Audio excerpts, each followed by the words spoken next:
Mapagpalang araw mga ate at mga kuya. Welcome muli sa aking channel, ang Kuya ng DM. Ang ibabahagi ko ngayon ay mula sa unang sulat ni Juan, chapter 4, verses 12 to 15. Walang taong nakakakita sa Diyos kailanman. Ngunit kung tayo'y nag-iibigan, nasa atin siya at nagiging ganap sa atin ang kanyang pag-ibig. Nalalaman nating nananatili tayo sa Diyos at siya naman sa atin, sapagkat pinagkalooban niya tayo ng kanyang Espiritu. Nakita namin at pinatutuhanang sinugo ng Ama ang kanyang anak bilang tagapagligtas ng sanlibutan. Ang nagpapahayag na si Jesus, ang anak ng Diyos, ay nananatili sa Diyos at ang Diyos na may nananatili sa Kanya. Ang salita ng Diyos. Salamat sa Diyos. Ang nakatawag pansin sa akin dito ay ang kahalagahan ng Santatlo. Ibig sabihin ang Trinity. Kung babaybayin natin ang kahulugan ng Trinity, ito ay isang doktrina ng simbahan na nagpapaliwanag tungkol sa tatlong persona na kanya-kanyang trabaho, ang Ama, Anak, at Espiritu Santo. Maraming aspeto pero iisa ang layunin. Kung titingnan natin ang Ama namin, pinapaliwanag dito ang relasyon ni Jesus sa kanyang Ama. Ama ang tawag niya.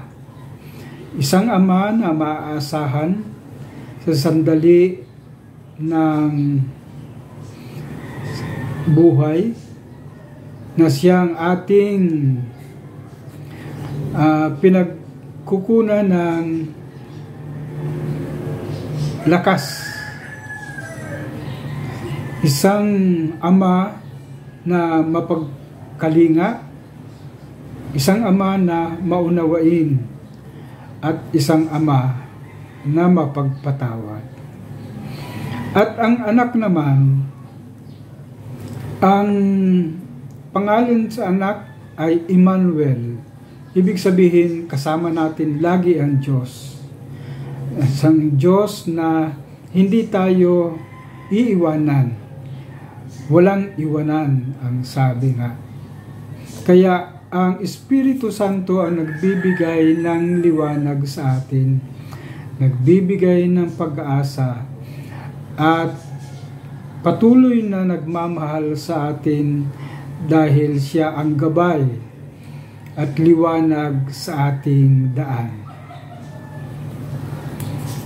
Ang Ama ang kalooban ng walang kasing ganda, at ang anak naman ang mukha ng lubos na kaaya-aya. Ang Espiritu ang nagpaparamdam ng kaginawahan.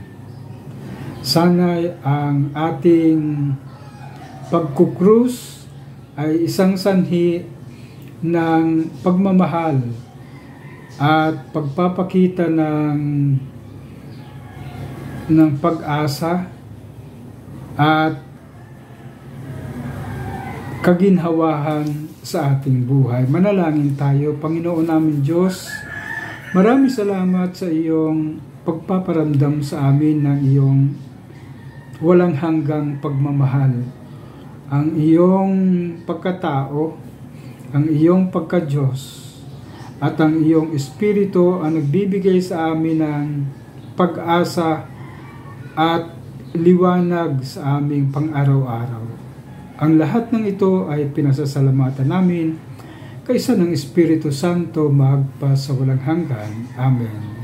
Sa ngalan ng Ama at ng Anak at ng Espiritu Santo. Amen.